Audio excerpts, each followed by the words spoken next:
Hey mate, hope you're well. Okay, so the pulls you're talking about are quite interesting to me here. It kind of makes a lot of sense. So as I look at your chipping motion, okay, pitching motion, let's call it, we can definitely see that there is a little bias between being underneath. So see how the hands go quite far in, club goes underneath just a little bit, and then basically during the downswing we get the club working a bit of an over, okay, a little bit more on top. So the pulls are going to come from that path potentially being a little out to in, and then the heavy shots are potentially going to come from your body just hanging back a little bit in order for you to hit it down your target line. That would be my viewpoint there.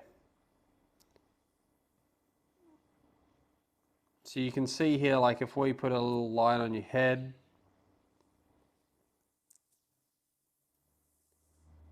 we kind of move off that line, which with short game, we actually want to move into that line, believe it or not away from it. And then we're going to see slight push back towards, but then you'll see how the body starts to back up a little bit in an attempt to shallow out the club because, and again, like I said, because of the slight in and over, okay, and over is always going to be steep, right? It's always going to be steeper than an under. So what we could potentially do here is just get the golf club to work a little bit back on plane, a little bit more on plane. Have that left arm not work so far across your chest. This goes for full swing as well, but not have the arm work too far across the chest. And have the club sitting a little bit more in front of the hands at this moment in time.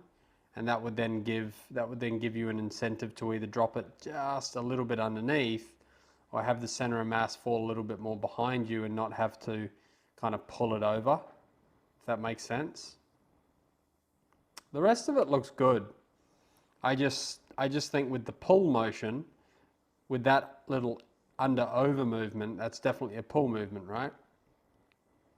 So that could definitely be something where, like, with your practice, you could place an alignment stick out in front of your golf ball and work on chipping the ball over the alignment stick, so doing some start line drills. Not sure how accurate this video is in regards to like yourself lining up, but like let's say that was your feet line there. Okay, let's say that was the club line, right? You would put an alignment stick somewhere over here, right? Somewhere over here and chip the ball over that alignment stick, if that makes sense. And that can help with some path and face things. All right, hopefully that makes sense. But mate, looks pretty good. Looks pretty good. And then obviously we can have a chat about how do we judge distance control as well. All right, mate. So like I said, a little bit under in the backswing, a little bit over in the downswing. So again, I mean, if we're thinking about pulls and we're talking about pull shots, it kind of makes sense that if we're working at a little under and then over, we could potentially be prone to getting that ball to start left. Now, I think the in isn't necessarily that you get the club inside, but the right elbow getting behind you, the left arm getting across you. So the two movements you're kind of doing here are retracting the elbow and getting the arm a little bit across you. Okay, and that's what gets the club inside. And it also is prone to get the club over this way by straightening out the right arm, right? So if we can kind of feel, I almost feel like for you, it's more or less how the right arm works for you. So I kind of like to do some drills, mate, where you might even just feel like your trail arm or your lead arm is behind your right elbow, right? Because here's the thing. I don't mind the swing being a little underneath for chipping because it's a shallower movement, right? If you're trying to become shallow, that's a good movement, right? So I see a lot of really good chippers of the golf ball, like working this thing around the corner, right? So like working it around So it can't be that you're inside, that's the issue, if that makes sense, right? But I would say it's how the arms and everything are working based on that. So I would be having a lot of, you know, shots where you just place this left arm across behind your right elbow and just work on getting the golf club to work back, but see how the right elbow is not going behind me anymore, right? Because I've got that lead arm there, as opposed to like if I was to retract it, and then obviously this lead arm, you know, this lead arm not going across either. So just feeling like this club can work up, and then we can work it down, and then obviously trying to apply that to both arms, if that makes sense. So it's not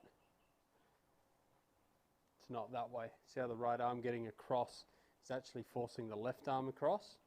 Sorry, the right arm going back, the left arm across, and then it's obviously that way. Okay, so once you've done that, you can actually feel like you're, if I grab an alignment stick, what you want to do is just place an alignment stick out in front, right? And say you did something like that. So when you're chipping, right, you want to be making sure you're trying to start the golf ball down that line.